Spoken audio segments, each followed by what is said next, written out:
Y la posibilidad de poder trabajar con una idea en común. Perdóname, Ale, que estaba ahí. Chicos, por favor, los micrófonos, porque yo los estoy desactivando. Perdóname, Ale. Yo los estoy desactivando, pero no se los vuelven a activar los micrófonos, no sé qué está pasando. Si no, no vamos a escuchar bien. Sí, bueno, BOFA es, los que no saben, hay te cuento que también hay algunos alumnos que son del exterior, ¿sí? Hay mucha gente de Latinoamérica.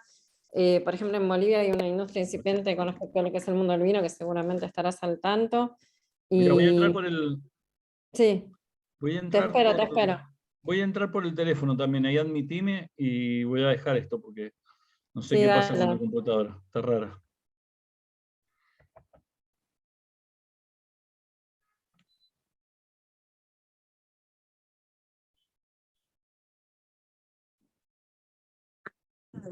Ya estamos.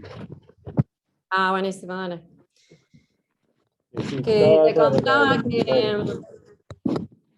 te contaba que los alumnos también hay muchos de Latinoamérica, en especial de Bolivia y Perú, que viste que hay una industria incipiente con respecto a lo que es el tema del vino, y la verdad están con muchas ganas de aprender de ustedes, ya que todos los enólogos acá en Argentina están muy bien vistos en el mundo por todo su trabajo, ¿no?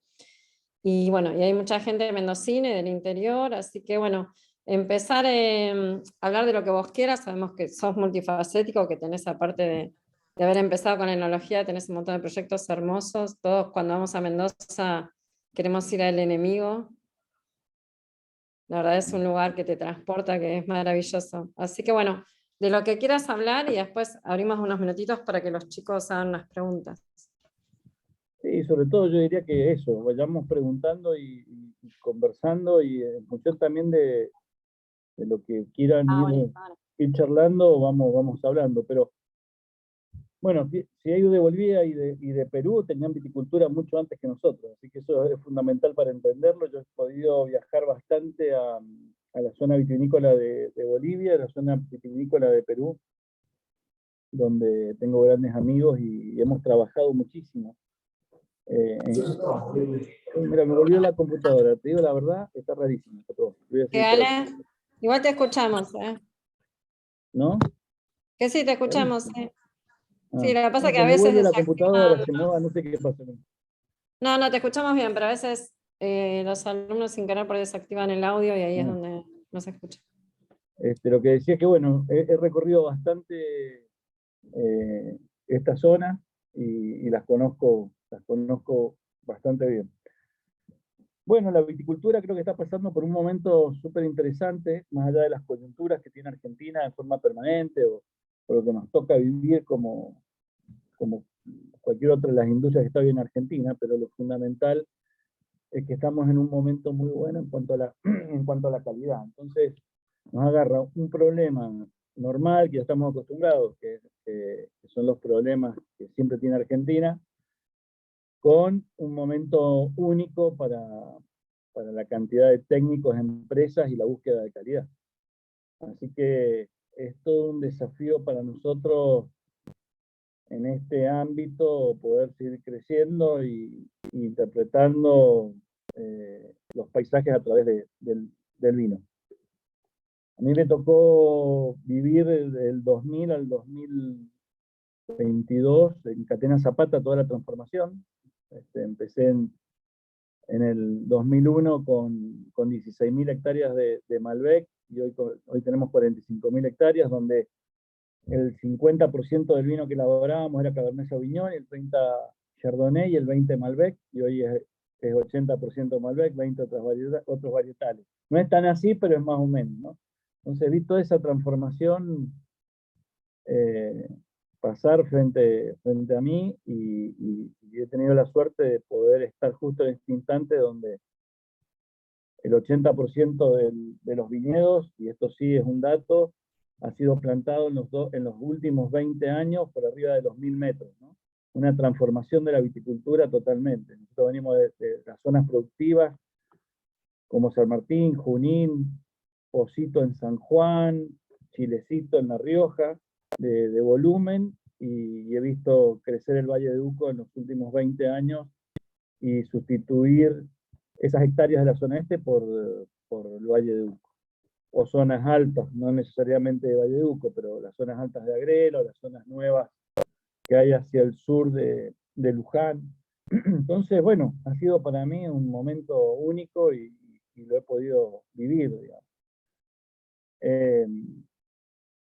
Y en este correlato también el descubrimiento del Malbec por parte nuestra, que para mí es un punto fundamental porque nos cambió la visión de la vitivinicultura argentina. Tendría que decirlo cronológicamente, ¿no? Veníamos de descubrir el Malbec, de elaborarlo como Cabernet Sauvignon, entender que el Malbec había que elaborarlo de otra forma. Una vez que entendimos que se elaboraba de otra forma, empezar a respetar la zona y entender que el Malbec era distinto en Lulunta que en Agrelo, y que de Agrelo en el Cepillo, y en el Cepillo en Gualtallarí o Altamira. Eso fue otro cambio que tardamos 10, 15 años en darnos cuenta. Después vino otra etapa que fue respetar el lugar, empezar a interpretar ya no solamente esa varietal en este lugar, sino ese conjunto, como era para cosechar, como era para elaborar y para que las características de ese lugar se vieran reflejadas en los vinos. Así que todo eso llegamos al día de hoy, donde hoy sí hablamos de añadas, hoy sí le prestamos atención y es importante para nosotros los años fríos, los años calientes. No me acuerdo del 2000 al 2011, nadie hablaba de mejores o peores añadas. Hablábamos que medianamente eran todas parecidas porque Mendoza, donde está la mayor cantidad de superficie cultivada, es seco y tal. Y cuando empezamos a entender que hay zonas que tenemos que cosechar antes, que hay viñedos que le tenemos que dejar más carga y no tenemos que ralear y tirar uva, bueno, entenderlo y no homogenizar, sino separar dentro del viñedo las distintas zonas, con más uva, menos uva, que están generalmente determinadas por el suelo, y cosechar más temprano aquellas que tienen menos uva y más tarde las que tienen más uva. Bueno, esta interpretación nos ha llevado 20 años, que en otros países les ha llevado 200. Entonces tenemos que estar tranquilos y contentos que hemos logrado un paso rápido, pero en esta velocidad hemos perdido cosas que ahora tenemos que retomar. Por ejemplo, la primera zona. Dejamos de prestarle atención a Agrelo, a Agrelo y Luján, Maipú y Luján, donde tenemos zonas increíbles con vinos de tremendo carácter y potencial, y nosotros nos fuimos detrás del Valle de Uco y básicamente Altamira, Gualtallarí, Cepillo, ¿no? Ahora Chacaya está de moda en los últimos 5 o 6 años. Bueno, esta reinterpretación de los lugares con todo el entendimiento que hemos tenido de los momentos de cosecha, del uso de distintos tipos, sin madera, no madera, cementos, inoxidables, volverlo a la primera zona y reformularnos porque es un lugar fundamental para nuestra viticultura. Así que fue todo un proceso súper interesante. Como decía, primero empezamos entendiendo que el Malbec era distinto al Cabernet para elaborar y para cosechar y para trabajar en el viñedo. Después que cada zona nos ofrecía una forma distinta de trabajar el viñedo y que ese Malbec iba a ser muy distinto, iba a ser de acuerdo al manejo que tengamos más o menos transparente al lugar de donde proviene. Posteriormente, todas esas diferencias, donde empezamos a cosechar más temprano, más tarde, empezaron a dar las añadas, y creo que ahora estamos en una etapa de rectificar o de mostrar el paisaje en las botellas, que es otro camino, pero que necesitábamos de todo esto para poder lograrlo. Así que eso es un camino rápido y una síntesis de lo que he vivido a grandes rasgos. Pero bueno, nuestra viticultura se transformó seriamente, digamos. Pensemos que teníamos 3 veces más de producción, 2 veces más de producción total en Argentina, y hoy no pasamos los 19.000 millones de quintales, 19 millones de quintales, y para nosotros 32, 35 era lo común. Entonces también hemos empezado a entender que hay recursos limitados, y que tenemos 2 recursos que son las limitantes: el recurso humano, que para mí no es renovable, porque el recurso que se va de la viticultura y del campo no vuelve, y el agua. Y esto también nos va a producir una transformación que tenemos que tener mucho cuidado para que el vino no se no se transforme en un artículo de hiperlujo. Ya es de lujo, digamos, pero que no sea de hiperlujo. Porque en esta desaparición de algunas zonas de los viñedos, sobre todo de las zonas donde nos daban los vinos de mesa, o con muy buena relación precio-calidad, pero con menor precio, vamos reemplazándolo por el Valleduco, que nos da menor producción, nos da vinos para los segmentos más altos, pero en desmedro de la desaparición de los vinos de mesa. Así que ese es ahora se viene todo un debate en los próximos 2, 3, 4 años, donde vamos a tener que empezar a trabajar sobre eso y sobre el ordenamiento de la viticultura, ¿no? Un poco el ordenamiento del uso de la tierra, en realidad. Porque ya en algunas zonas del Valle de Uco empieza a reemplazarlos en nogal al viñedo.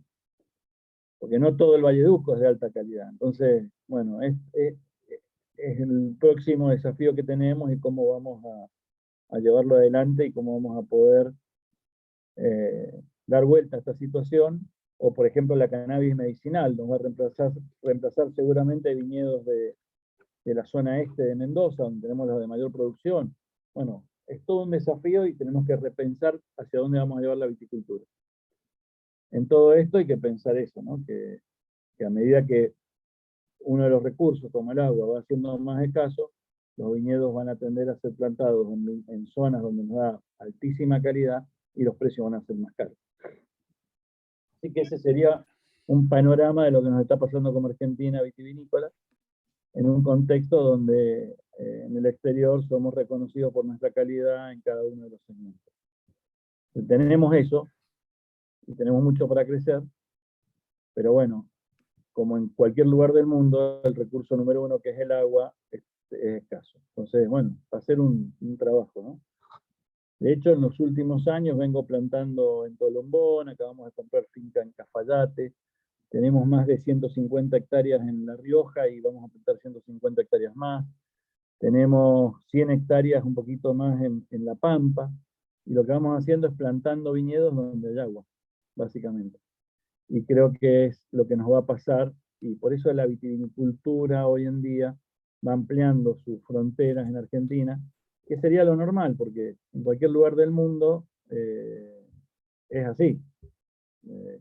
Si pensamos que en Estados Unidos, por ejemplo, todos los estados tienen viticultura. Y vos decís, bueno, pero ¿cómo? En Florida, sí, en Florida hay viticultura. Sí. Porque una de las cosas que hemos aprendido también en el tiempo es que no es importante el clima, sino qué varietal pones en cada clima. Digo, está bien, no vas a poner en Entre Ríos Malbec, no sería conveniente, pero sí podés poner Nebbiolo, podés poner variedades de uvas blancas en la Florida. Bueno, esas Hijo, cosas. por favor, no sé quién es, perdóname, Ale, porque se empiezan a escuchar ruidos, si se pueden silenciar, y cuando quieren ahora levantan la mano, si no se escuchan los ruidos de fondo, si no, no. Perdón, ya está. No. Bueno, pero ustedes vayan cortándome y vayan preguntando, levanten la mano, manden el chat, así podemos intercambiar, porque me tienen hablando acá hace 15 minutos. Pero bueno, está buenísimo. Me tuvieron 10 minutos esperando y ahora... Dame un segundo, voy a poner la luz de acá. Pero ahí dale, la mano José María. Sí, dale, ¿cómo estás, Alejandro? Te quería espera un segundito que se acaba de levantar para prender la luz. Sí, al comienzo mencionaste que tiene 45.000 hectáreas plantada Catena con vides, eso es lo que mencionaste al principio. No, la Argentina. La Argentina. Son 45.000 hectáreas de Malbec.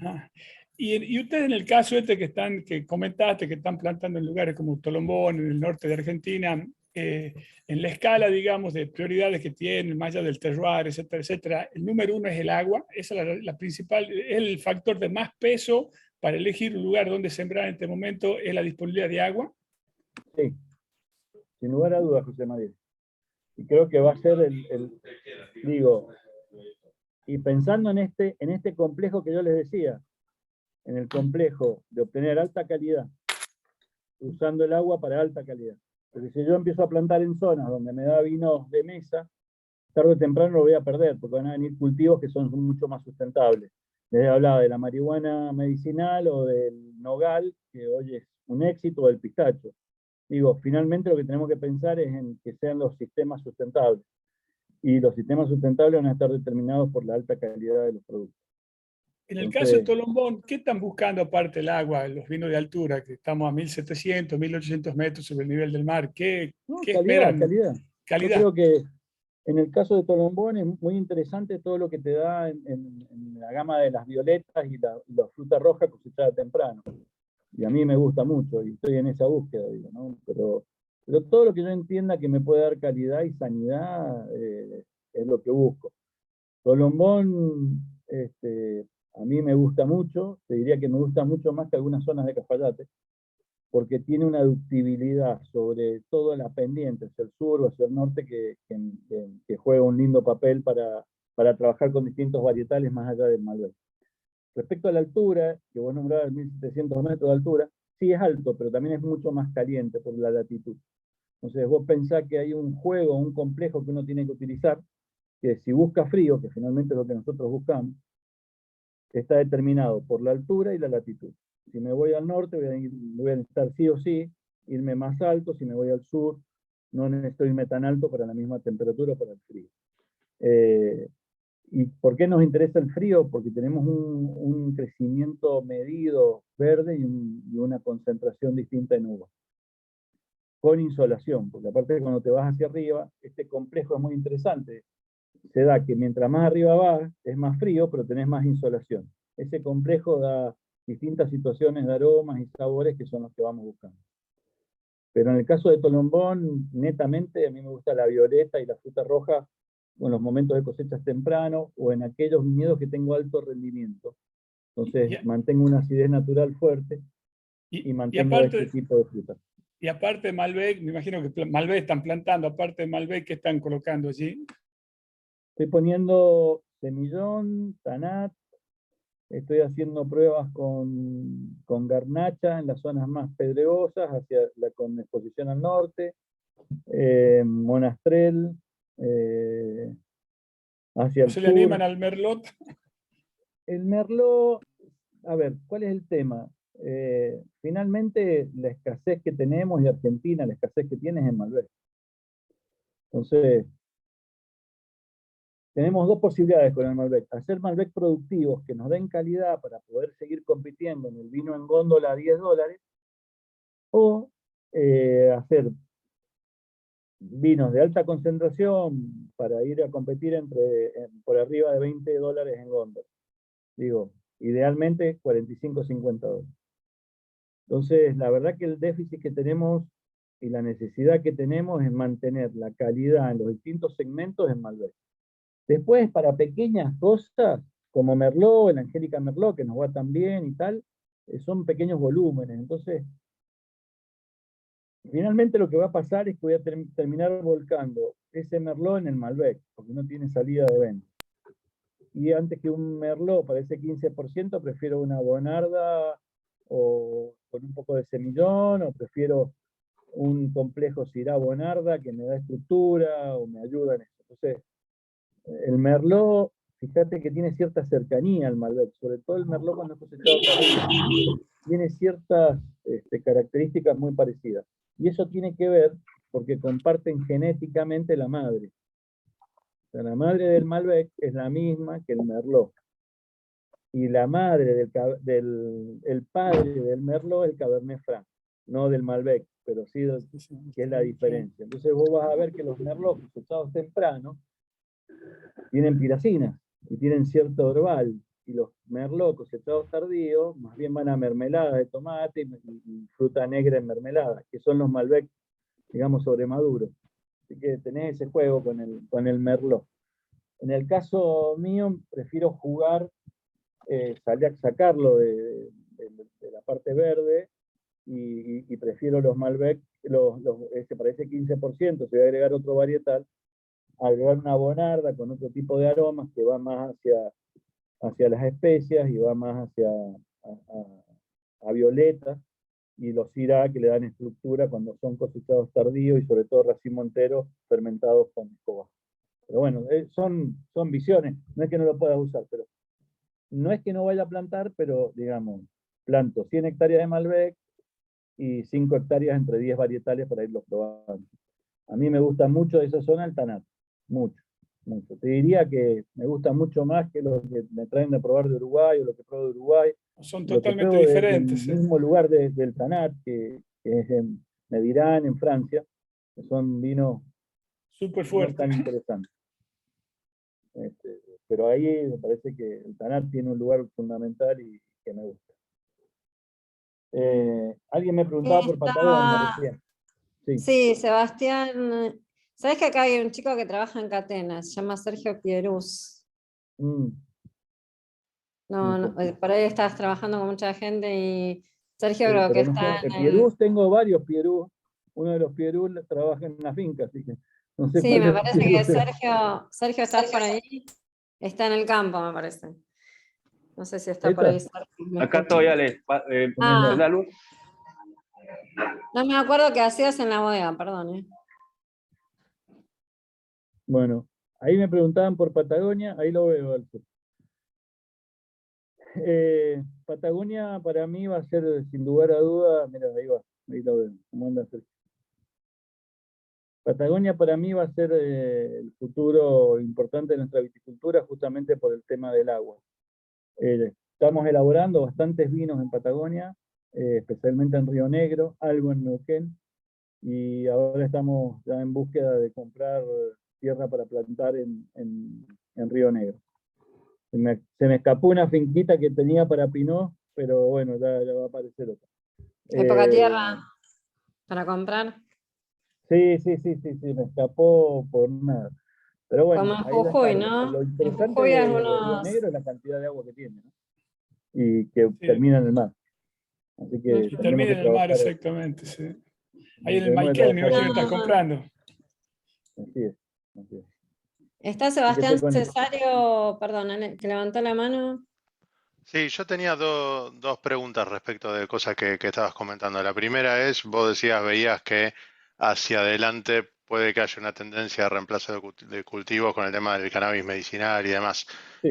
Y si desde eso, la primera pregunta es si desde eso ves que el tener ese tipo de cultivos en lotes linderos y demás pueden afectar en algo el perfil de vinos de fincas vecinas, punto uno.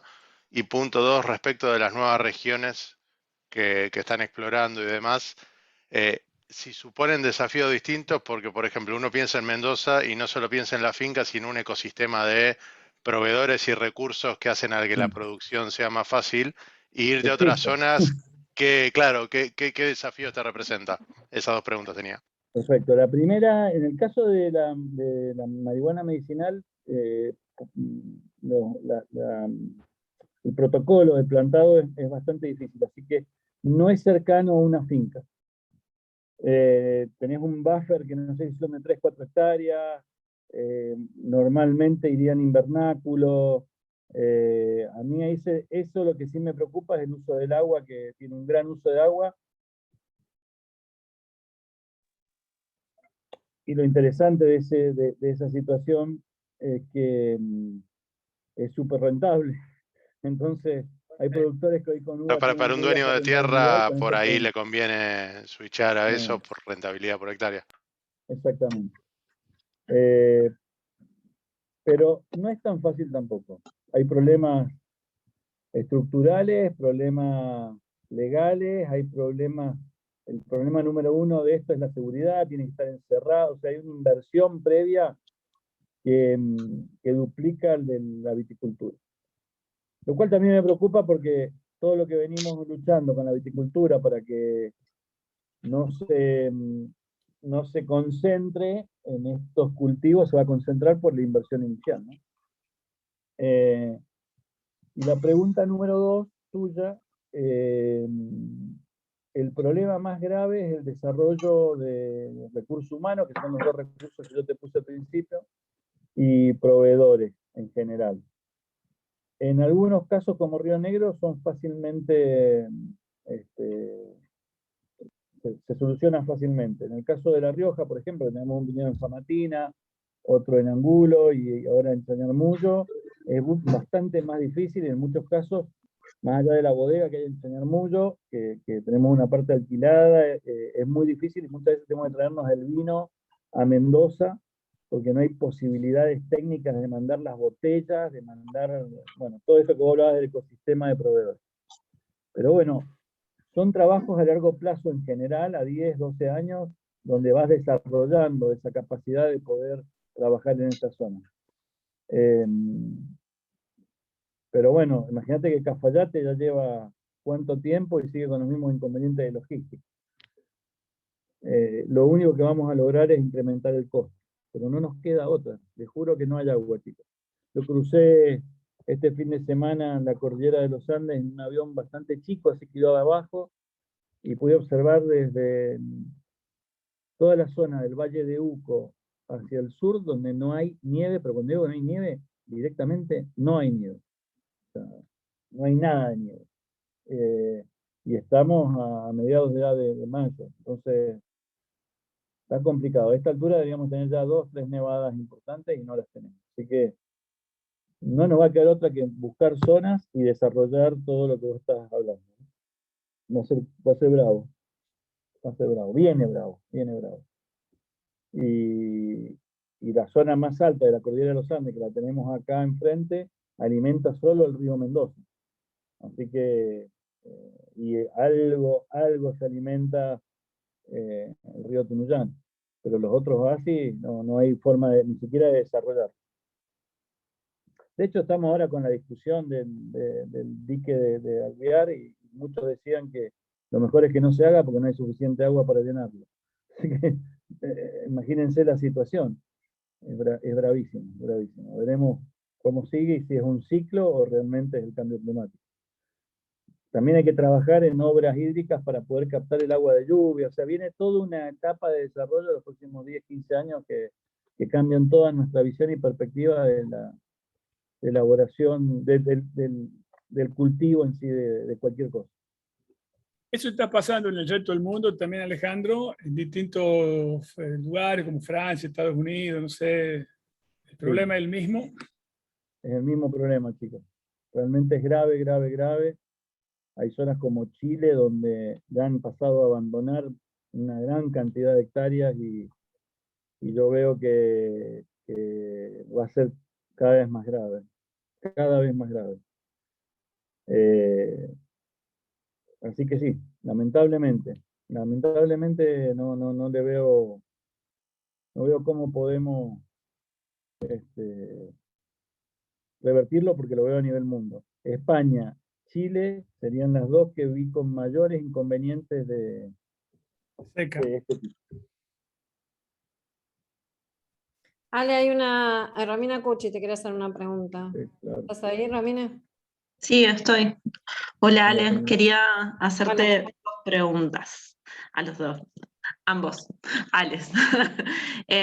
Una es en relación a lo que venías diciendo, digo, de la escasez del agua. Mendoza ha atravesado procesos de mucha organización social en contra de la megaminería justamente por ese tema. Entonces, preguntarte por un lado cómo dialogan estos dos sectores que son en Mendoza como muy importantes, el vitivinícola y aquel que impulsa la minería. Y en segundo lugar, preguntarte algo en relación a esto que decías de cómo tratar de que no se convierta en un artículo de superlujo. Y pensaba, yo soy de Mendoza, pensaba que venimos como de una tradición donde nuestros abuelos tomaban vino de mesa todos los días y que todos hemos crecido desde esa cultura y que por ahí que haya cambiado, ha cambiado la calidad, ha cambiado el precio y ha cambiado también el consumidor. Cómo hacer que esa ampliación a nuevos sectores de consumo no impida o no haga perder en el camino como todos esos sectores que antes consumían vino y que ahora por el costo que tienen ya no lo pueden consumir. Esas 2 cosas quería preguntarte. Bueno, en mi caso te voy a contestar la segunda que me es más fácil.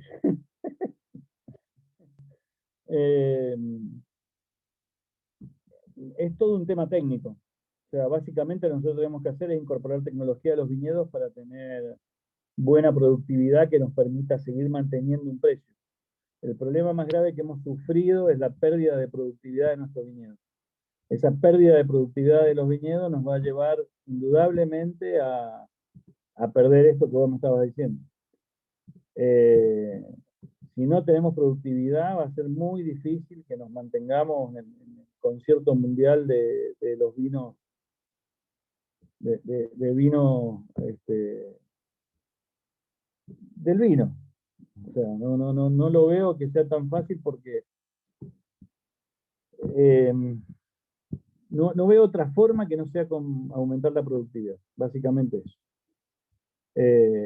Y eso es tecnología, es inversión, y inversión que necesitamos porque el productor no llega a tener la posibilidad de hacerlo. Así que necesitamos que sea inversión con ayuda del Estado. No hay otra.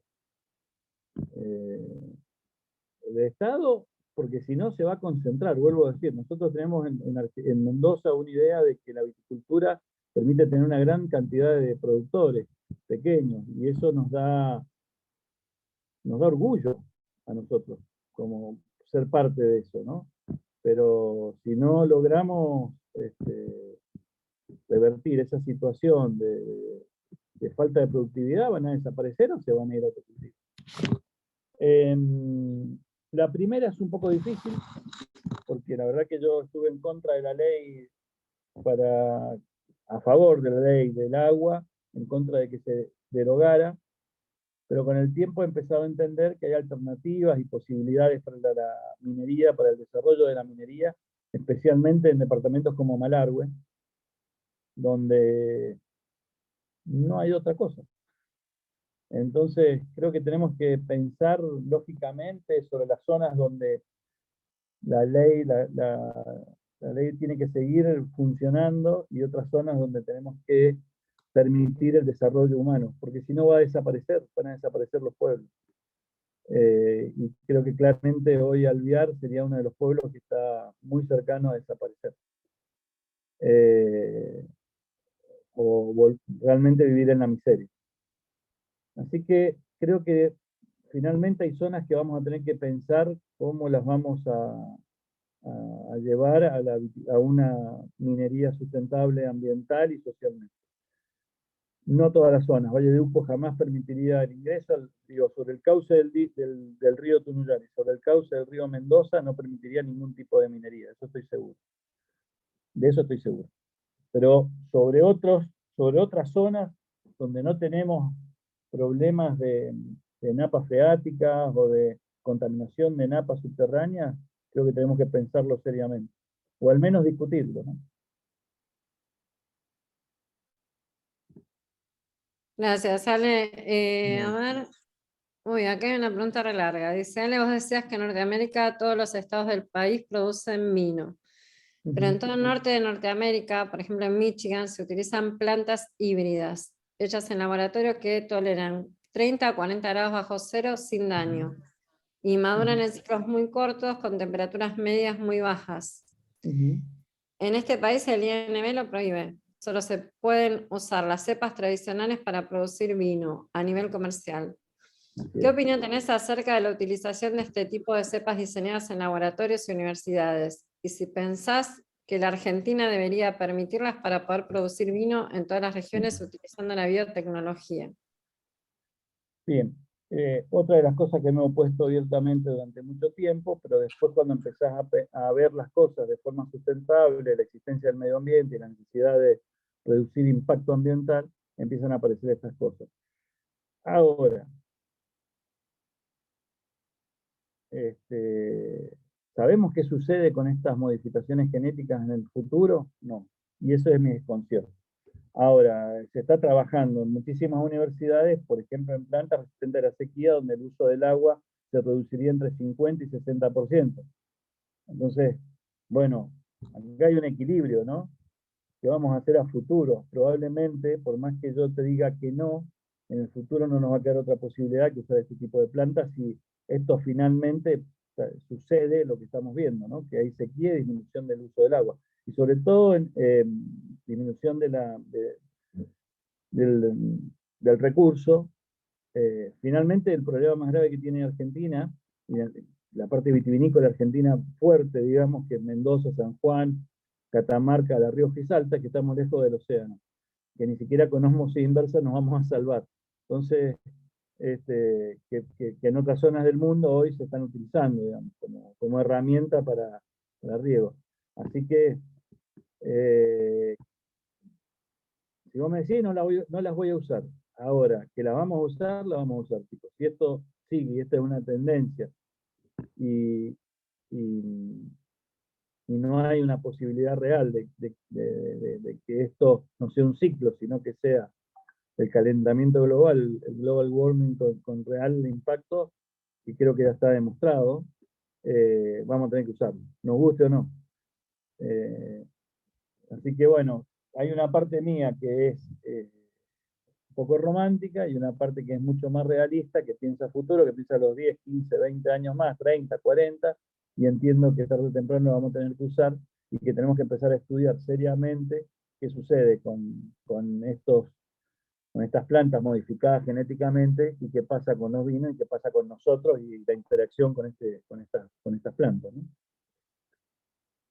Ale, No es tan fácil perdón. contestar estas preguntas porque se mezclan ideologías, se mezcla ética social, ética responsable, digamos, hay una mezcla de cosas que no es tan fácil, pero si uno lo piensa desde la lógica, obviamente vamos a tener que utilizar tarde o temprano organismos modificados genéticamente.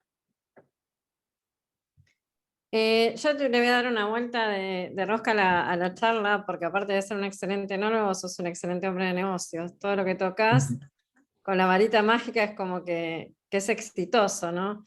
Y acá hay mucha gente que quiere emprender. Ahora yo te cuento, la gente que se acerca a la escuela, hay gente profesional que ya trabaja en el mundo del vino, y hay gente que viene de la pasión, ¿no? Viste que todo se empieza probando una copa de vino y después querés saber un poco más y después querés trabajar en lo que te apasiona. El vino Entonces, no tiene vuelta atrás. tal cual, esa es la realidad.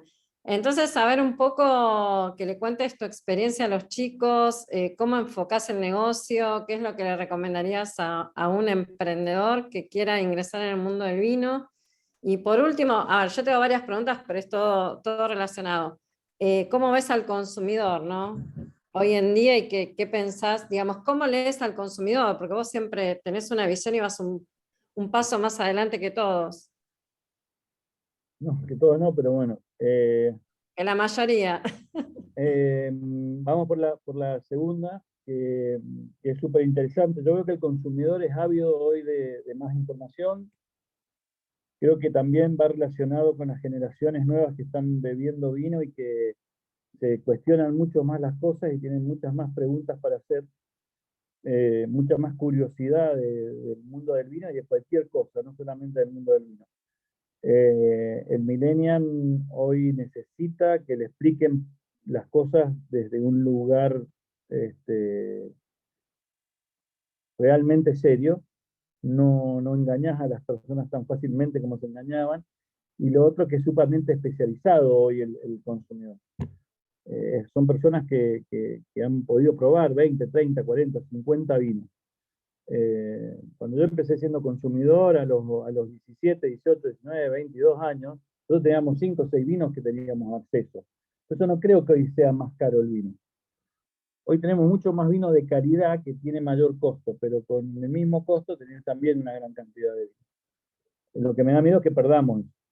Yo veo al consumidor mucho más inquieto de lo que éramos nosotros y preguntándose muchas más cosas sobre el vino y entendiendo que el vino finalmente no es sabor, sino que tiene que ver con un lugar, que tiene que ver con muchas otras cosas que juegan en el vino, y a mí me gusta eso. O sea, nos están preguntando por qué gastamos tanta agua en la viticultura y por qué tomarían un vino a un precio o a otro. Eso nunca nos lo preguntamos. Nosotros sabíamos si pagábamos más, era mejor y listo. Hoy quieren saber por qué están pagando. Y a mí me encanta eso. Me encanta ese cuestionamiento permanente que tienen hacia el vino. Perdón, Julio, podés, yo no sé no sé por qué no tengo ahora la función de anfitrión y no me deja bajar los micrófonos. Perdóname, Ale. No, está bien. Y la primera pregunta era sobre los negocios. Carlos, por favor, ¿podés mutear el micrófono? Gracias.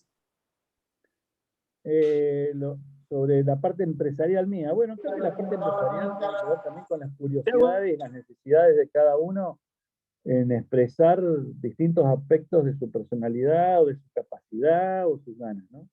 La parte gastronómica nació como un juego y se convirtió en un monstruo, y tenemos 600 empleados en gastronomía, y muy probablemente terminemos el año con 1000 empleados en gastronomía.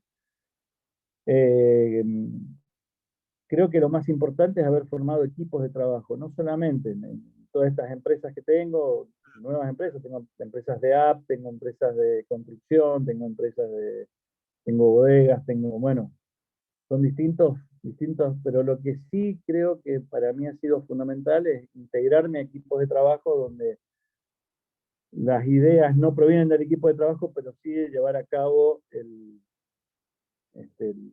proceso para llegar a esa idea. Las ideas nunca las pienso como algo que quiera poner en tela de juicio dentro de un equipo de trabajo. Normalmente tenemos tendencia al miedo, que es el enemigo justamente, el vino, y lo que hacemos es ideas un poco locas, que pueden ser brillantes, pero un poquito locas, las limemos y terminemos con una idea mediocre, digamos. Entonces prefiero seguir una idea de alguno del equipo, mía o de quien sea, que esté un poquito loquita, y poner todo el equipo de trabajo a que esa idea se lleve a cabo. No sé, me parece que va por ahí. Y después lo otro que es sumamente interesante cuando uno va a emprender, es no tener miedo a nada. O sea, lo peor que te puede pasar es que te fundas. No pasa nada. O sea, todo lo que te puede pasar es más para lastimar tu orgullo que para algo que pueda suceder y que mate a alguien, digamos. O sea, son cosas que pueden pasar, hay que arriesgarse, hay que capacitarse fuertemente, hay que rodearse de gente capaz y trabajadora y voluntariosa, pero después es un tema de riesgo, de visualizar una idea, de construir un camino y seguirlo, hasta que sucede, ¿no? Hace poco tengo una fábrica de cerveza, para el que no sabe, tengo una fábrica que se ha convertido en bastante grande, estamos en 40.000 litros por mes y tenemos una demanda de 150.000, así que estamos creciendo fuertemente. Y hace poco tuvimos de una empresa muy grande, una de las cerveceras muy grande, la oferta de comprarnos, ¿no? Entonces mi cuñado me dice, bueno, es lo que estábamos buscando, ¿no? Vendemos esto y, bueno, es una masa de dinero importante. Y yo digo, no, yo no estoy buscando esto. ¿Por qué me va a comprar Quilmes si yo a lo mejor en 100 años quiero comprar yo a Quilmes? Y él primero me dijo, estás loco, porque yo me diciendo, vendamos esto ya y armar otra cervecería chiquita y listo. Digo, no, esto es lo que hemos soñado, digamos, tener una marca con un peso que le hemos inventado, la hemos hecho nosotros de cero, y ahora existe, y está en una góndola o en un bar, y la hemos hecho nosotros. Y ese es un poco lo que yo creo. Creo que acá no pasa nada, no tenés que morirte multimillonario. Tenés que vivir feliz haciendo lo que te gusta y logrando los objetivos que te pusiste, que no tiene que ser más allá de que eso que les digo, producís algo que alguien lo bebe, ¿no? Producís algo que alguien lo compra, que alguien lo consume, que era de cero y hoy existe. Y eso tiene que ser nuestro objetivo. Si estás buscando otra cosa, lo financiero te da mucho más dinero rápido que producir. No es mi caso. A mí me gusta producir cosas, que pasen cosas. Así me decía mi abuela, ¿a vos te gusta que pasen cosas? Bueno, eso me gusta, que pasen, ¿viste? Plantás un viñedito, lo regás, lo cuidás, crece, lo formás, da la uva, haces el vino, lo embotellás, salís al río y lo vendés. Escucha, son 10 años. Es un camino. No le gusta a nadie el vino. Bueno, ¿qué va a hacer? Pero vos ese camino lo recorriste, lo hiciste, lo viviste, lo sentiste, lo sufriste y lo sentiste parte tuya. Después el resultado es un azar. Nunca siempre condice con con lo que uno pensaba que iba a pasar con ese producto, con lo que estás haciendo con el vino, ¿no? El otro día leí algo muy interesante que dice, hay que premiar los procesos y no los resultados. Me parece que ahí está, uno tiene que premiarse el camino recorrido. Y el resultado, bueno, muchas veces no depende de uno. Ale, con respecto a lo que son los procesos de creatividad, digamos, yo te considero una persona muy creativa, ¿no? Conociéndote poco. ¿Cómo te surgen las ideas? Por ejemplo, porque diversificaste mucho tu negocio, porque vos venías del palo del mundo del vino. Después creo que empezaste, corregime si está mal, con Chachingo, con el restaurante del enemigo. ¿Cómo fueron los pasos, digamos? Yo trabajo en Catena, ahí nace el enemigo, en paralelo. A la vez, en el enemigo abrimos el primer restaurante para que la gente viniera a probar el vino. Después abrí una vinoteca que se transformó en restaurante. En paralelo compré una máquina para hacer aceite de oliva. Hicimos una aceitera. En paralelo me junté con 3, 4 de mis amigos de la infancia y empezamos a hacer una cervecería. Después uno de mis hermanos es arquitecto, armamos una empresa constructora, empezamos a hacer duplex. Después empezamos a plantar olivos, cebolla, tomate, ajo, que ya habíamos hecho antiguamente con mi mujer. Permiso. No sé. Creo que lo creativo tiene que ver también con la posibilidad que hemos tenido de viajar, ¿no? Me parece que ahí ha sido lo fundamental. Y poder mirar y ver cosas y sentir. Y conocer muy bien tu lugar. Entonces a partir de ahí uno puede tomar ciertas decisiones a las cosas y ir creciendo en función de eso. Te vuelvo a decir, para mí lo importante son los caminos a recorrer. Entonces, con una cierta lógica y usando inteligencia, voy buscando, por ejemplo, en el caso del vino, lo que busqué es la verticalización, tener mis bocas de expendio, digamos. ¿Por qué? Y porque veía que ahí tenía una pérdida grande de valor. Yo podía llegar con un producto muy bueno a mejor valor que otro, y vendo algo a través de mi bodega. Y después dije, bueno, estamos dando de comer, y uno de los platos fundamentales tiene tomate, ¿y por qué no plantamos el tomate que ya lo habíamos hecho con María? Y empezamos a plantar tomate, y de repente aparecieron otros compañeros de la facultad, donde ellos son de los movimientos sin tierra, y tienen tierras con gente para trabajar, y dije, bueno, empiezo a comprar los plantines, y ustedes me hacen la verdura, y llegar al 80% de la verdura producida por nosotros, básicamente. Y de paso ayudamos a un sector que tiene un problema, digamos, económico o de venta, que es lo más difícil, no se iba a vender, yo le soluciono el final. Bueno, es armar esto, ¿no? Y una última pregunta que te hago. Los procesos creativos, de todos modos, tienen que ver con las necesidades. Y a partir de una necesidad empezás a pensar, a ver las distintas opciones. Y las opciones, creo que muy posiblemente, gracias a mi dislexia, lleven una forma distinta de resolución y un camino distinto y a veces exitosa, no siempre. ¿Qué te iba a decir? Vos sabés que nosotros nos diferenciamos porque somos una escuela que aportamos mucho negocio y emprendedurismo, ¿viste? En lo que es el mundo del vino. Digamos, nos centralizamos en lo que es la parte técnica de enología y sommelería, pero bueno, siempre acompañamos con la parte administrativa y también de gestión, de marketing, de todo lo que es el proceso creativo, porque consideramos que aparte de conocer el producto, todos los alumnos también tienen que conocer los trabajos que pueden llegar a hacer las personas que están a su alrededor, ¿no? Como para poder delegar y armar equipos eficientes de trabajo. Conocer, por eso te decía, conocer es muy importante, conocer el producto, conocer el lugar donde vivís y conocer la idiosincrasia de ese lugar. Es la posibilidad que te da para poder desarrollar cualquier cosa.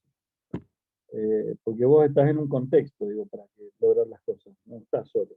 Y y el conocimiento y el poder viajar y poder mezclar las cosas es fundamental. ¿Qué te iba a decir? Y mi pregunta es, ¿cómo haces, digamos, viste que te decía, ahora me entero que tenés muchísimas más actividades, digo, ¿cómo haces tu día a día? ¿No? ¿Cuántas, no te alcanza las 20, no sé cuántas horas dormís, pero 18 horas por día para hacer todo lo que haces? No, es una cuestión de organización. La verdad que en el mundo general la gente piensa que yo soy un poco así. La verdad que soy sumamente estructurado y organizado y cumplo mis horarios y mis cosas muy cabalmente. Mis enojos más grandes son cuando no puedo desarrollarlo prolijamente por aspectos externos, pero en mi caso yo trabajo muy fuerte mi agenda, digamos. Mi trabajo diario está basado en agenda y en tiempo y en horarios y muchas veces se superponen o hay situaciones X que hacen que no puedo hacerlo, pero normalmente Polizá, hay es que muy mandar. metódico. ¿Sí? Alejandro, ustedes hicieron una vez un vino en la ¿Perdón? Martiaga. Perdón, José, me disculpas un Sí. segundo que quiero terminar de redondear y hay alumnos que tienen otras preguntas, discúlpame. La última pregunta que yo te quiero hacer, y hay 2 o 3 alumnos que estaban esperando para preguntarte, es ¿dónde te ves dentro de 10 años? En el mismo lugar. ¿En el mismo lugar que ahora? Sí. Sí, cada vez que me puedo conectar aparte con gente, charlar y contestar, me encanta, no veo nada distinto. Espero que no. Nosotros hemos planeado y hemos armado nuestra vida en este lugar y nos desarrollamos profesionalmente y familiarmente acá y somos muy felices en eso. Así que me veo en el mismo lugar, no me veo en otro lado, ni haciendo otra cosa. Sí, una vez me preguntaron qué haría si volvieras a nacer, le diría todo distinto, pero en esta vida ya estamos en el mismo camino. Pero En porque ¿qué otra harías haría todo distinto? distinto y probaría otras cosas. Así que, pero no. ¿Qué es lo que harías En esta distinto? tenemos una idea. ¿Qué es lo que harías distinto? En la otra vida, todo. Exactamente todo. Esto ya lo hice. Ya lo probé todo esto. Quiero probar otra cosa. Todo distinto. Pero en esta está interesante lo que estoy viviendo y intenso y voy satisfaciendo mis necesidades de la curiosidad y eso a mí me encanta. Buenísimo. Bueno, vos decinos cuando tenés que cortar, porque nosotros No, podemos dale, seguir. yo no tengo problema. ¿Sí? Bueno, estaba Marta, que levantó la mano, no sé si estás ahí. Sí, acá estoy. Hola, Hola. Marta. ¿Cómo te va? Hola Alejandro, un placer escucharte. La verdad que siempre que apareces en algún vivo estoy prendida ahí porque es un placer escucharte hablar. Gracias. Mis preguntas son varias en sí. Primero empezar a preguntarte si la enología fue algo que elegiste de puro placer y pasión por el vino o vino como alguna cosa de circunstancia y la pasión vino después. Segundo, como estudiante de sommelier, sé que, bueno, más allá de lo que, digamos, de la formación que uno debe tener, digamos, sobre todo el mundo del vino, ¿qué es lo que te gustaría o qué buscas en un sommelier para que hable de tus vinos? O sea, esas serían mis 2 Bien. preguntas. Gracias.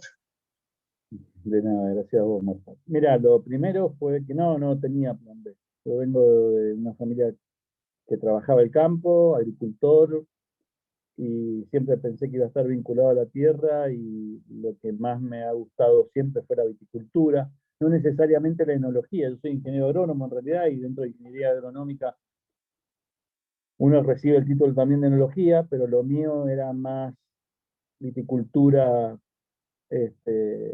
y campo y sentirlo, y por eso siempre hablo de poner el paisaje en la botella, pero en entender los lugares, el diferenciarlo.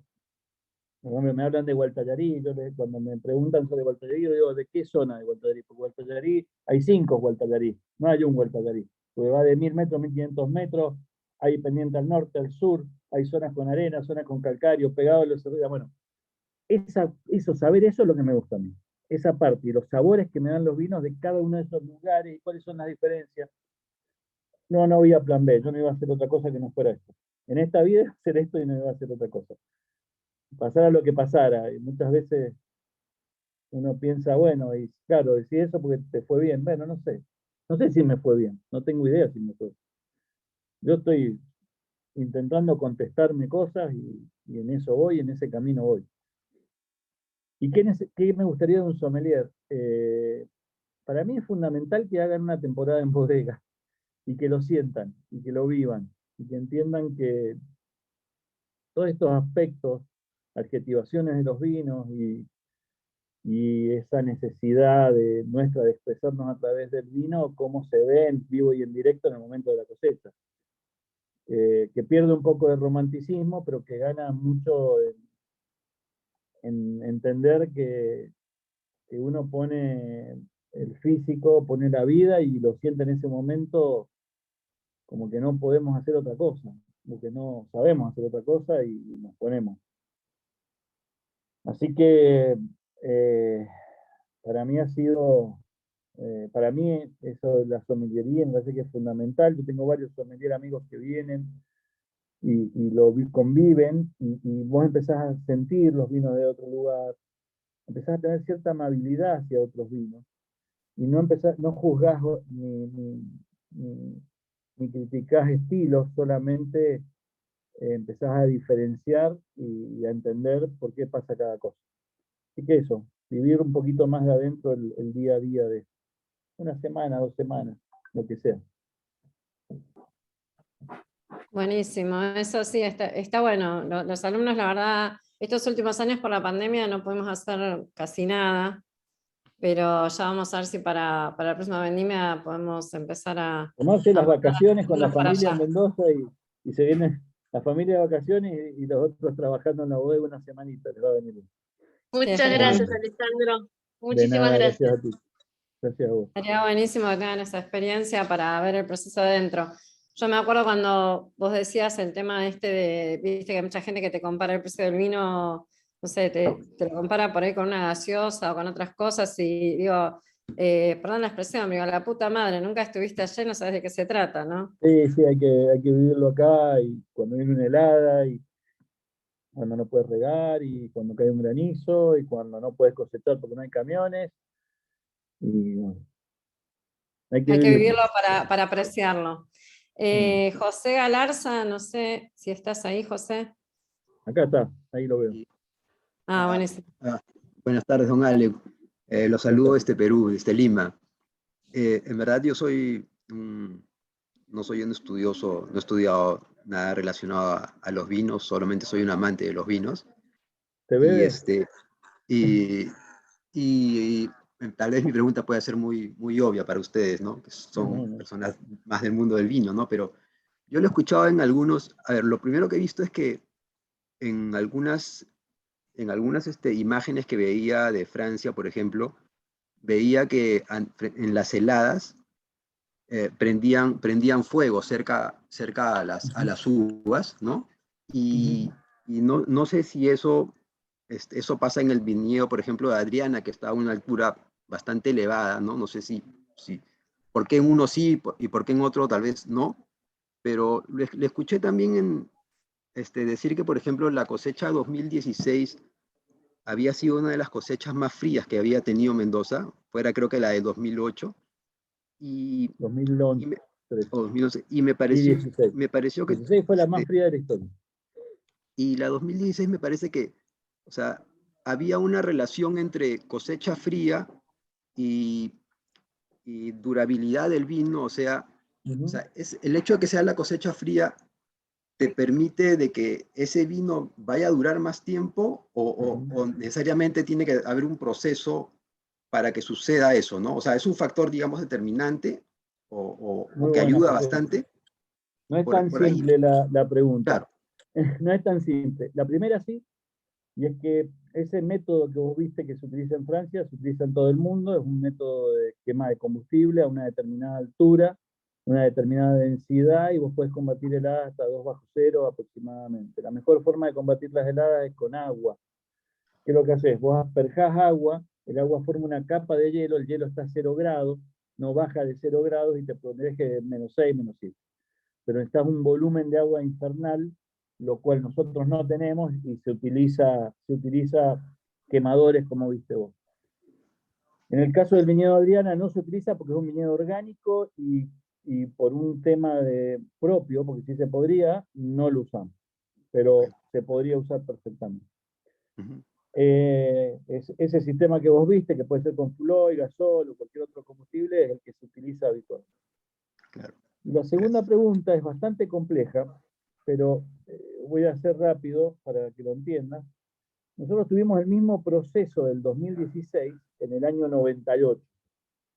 Tuvimos 1000 milímetros de lluvia en el periodo de elaboración del vino, de crecimiento de la vid. Por entonces se perdió toda la cosecha. Todo se perdió por la lluvia, porque se pudrió la uva. Básicamente cosechábamos uva botritizada, con un hongo que ataca y se quiebra la uva, digamos. Se pudre. ¿Cuál fue la diferencia con el 2016? Que ahora teníamos todo el Malbec plantado en zonas altas, con suelos totalmente distintos, con un gran drenaje, con escorrentía que permitía que la uva estuviera seca o que no tuviera tanta absorción del agua. Y por otro lado, como está en zonas altas, es frío y el desarrollo del hongo era menor. Son dos variables ahí que empezamos. Respecto a la durabilidad, va a tener más que ver en esa cosecha fría, si hacemos una cosecha temprana, donde la acidez natural quede marcada con una extracción de taninos, que normalmente, en mi caso, trabajo bastante con el racimo entero, con el escobajo. Acá se descobaja, yo transformo el racimo entero que le cede taninos, y son vinos que normalmente deberían tener, por esa acidez natural, ese pH bajo, por una estabilización microbiológica que te produce esa acidez, por esa concentración de taninos y polifenoles, que tengan mayor duración. Así que sí, pero necesariamente está vinculado a un proceso de vinificación y un momento de cosecha y distintas cosas. Pero sí nos permiten estos años fríos tener mejores cosechas. Muy parecidos, tuvimos esta última cosecha, la 2021, pero sin lluvia. Esta fue una cosecha fría, sin lluvia. Le tengo más fe que a la 16. Vamos a ver. Me hace acordar mucho a la 2013, la última, pero aún más fría. Muy amable por su explicación, muchas No, gracias. por favor. Ya estoy por volver a Lima, después de 2 años y medio. Qué bueno, Ahí qué voy a ver a bueno. mis amigos Almendaris y después, bueno, a mis amigos chef, que es un peligro eso. Pero bueno, es lo que toca. Me imagino. Muchas Es un gracias. antes y un después. Acá pregunta José Hugo, ¿cuál Sí. es tu cepa favorita? Pinot Noir. Pinot Noir. A ver, Chardonnay Julio también, Sí, perdón. Chardonnay también. Sabañán, Chardonnay. Nebbiolo, Vaga, Cabernet Franc, Cabernet Sauvignon. Pero esos momentos que decís, me quiero tomar el vino, por ejemplo, a mí me pasa cuando digo, me quiero tomar el vino y me encanta el Malbec, ¿no? Sí, ¿Qué por eso, tomás? muy diferente. Pero el Un Pinot sería Pinot. como algo que bebería permanentemente. Perfecto. ¿Quién más tenía alguna pregunta, chicos? Marta ya